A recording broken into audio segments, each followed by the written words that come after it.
Hi guys, welcome back to this channel. If you are new to this, hit the subscription button and press the bell icon to get the latest updates. I am Nayaz from Technico MDN. Today in this session I will be explaining about Boolean, conditional statements, logical operator and switch statement in Java. Holy Grail.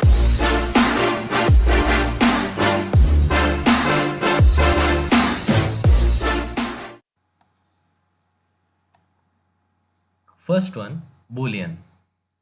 A logical statement that evaluates to true or false. In some languages, true is interchanged with the number 1 and false is interchanged with the number 0. As we discussed in the previous video, that is, in any programming languages, approximately most of the programming languages, 1 refers to true and 0 refers to false. Next, conditional statements. These are a way of programming different workflows depending on some Boolean conditions. The if-else statement is probably the most widely used conditional in programming, and it works as I have shown here. That is, if A equal true, then B else C, and if. This is a direct programming without any braces. You can just see that if A is equal to true, that is if the condition is true, or let assume the value of A is a non-zero number, that is other than 0. Let it be A is equal to 2. 2 is equal to true. So yes, it is a non-zero number. Then B. So then B executes, part B executes, as you can see in the image, or we can call it as a flow chart. If the condition A is true, then it executes the block B. If it is false, it goes to the C. For example, if the value of A is 0, then it will be false and execute C. If the value of A is non-zero number, then it will execute the part B. So this is how if condition or conditional statements work. As I said in the previous slide, the syntax goes like this. If the if condition, do this if condition is true. It is as you can see, it is a commented part. That is the content between the braces of if condition will be executed. Else, if the condition is false, then it will execute the another statement. That is, do this if condition is false. Where condition is a Boolean statement that evaluates to true or false, you can also use an if without an else, or follow an if condition with else if. That is, we can add some more conditions, that is condition 1, condition 2, and we can go on adding it. If you have a second condition, that only need to be checked when condition is false. If the if or else if condition evaluates to true, any other sequential statements connected to it, that is, else or an additional else if, will not execute. In short, if the condition becomes true in the first condition itself, then it will execute that part of the statements and totally skip else parts. If the condition become true in second or third condition, then until that condition become true, it will be executing the statements. When the condition become true, it will stop the execution of the following else statements and skip directly to the next further blocks. So this is how the conditional statements work. Next, coming to logical operators. You can customize your conditional checks by using logical operators, as we discussed in the previous one or two videos. Here are some examples. That is how we used or and not operator. The first one is the or operator, and also known as logical disjunction. It is mostly used in the ternary operators, and also it is used in the if-else conditions, conditional statements. And that we can call it as double ampersand, that is called and operator, also known as logical conjunction. And finally, not, that is exclamatory mark, is a not operator. It is also known as negation. Remember, while using these things, the or operator returns true when both the conditions are either true. In short, if any of the condition is true, then it will execute true in or condition. Whereas in and, when we use and operator, both the condition must be true, then only it will execute that is true, or else it will be false.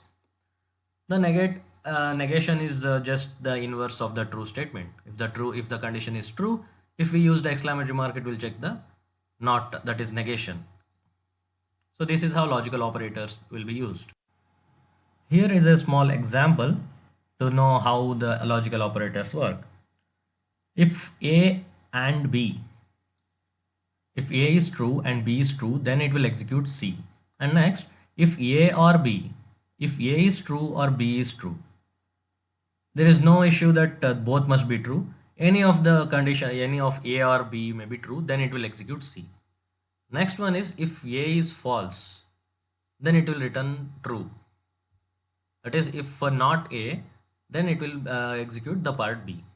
Another great operator is a ternary operator for conditional statements, that is question mark colon. Let's say we have a variable V and a condition C. If the condition is true, we want V to be assigned the value of A. If condition is C is false, we want V to be assigned the value of B. We can write this like this: V is equal to C question mark. That is, if the condition is true, then it will execute A, or if the condition is false, then it will execute B. In other words, you can read C question mark A colon B as if C is true, then A, otherwise B. Whichever value is chosen by the statement is then assigned to B. So this is how a ternary operator works. Let me revise this ternary operator once again. V equals C question mark. Till this, the condition will be checked whether V is equal to C or not. Then if the condition is true, suppose let us assume V is equal to true is V is equal to C is true, then it will assign the value of A. Or else if the V is equal to C, V is not equal to C, then it will be assigned to B. So this is how a ternary operator is used. Now let's go through the last topic of this session, that is switch statement. This is a great control structure for when you control flow depends on a number of known values. Let's say we have a variable condition whose possible values are value 1, that is value 0, value 1, value 2, and each value has an action to perform, which we shall call variant of behavior. You can switch between actions with the following code that is given here. Switch condition. It will check the condition. Then if the value 0 is a condition, then behavior 0, and it will break out of the loop. Break is the statement, we can call it as a breaking statement that breaks the loop and gets the console out of the entire switch condition or switch statement.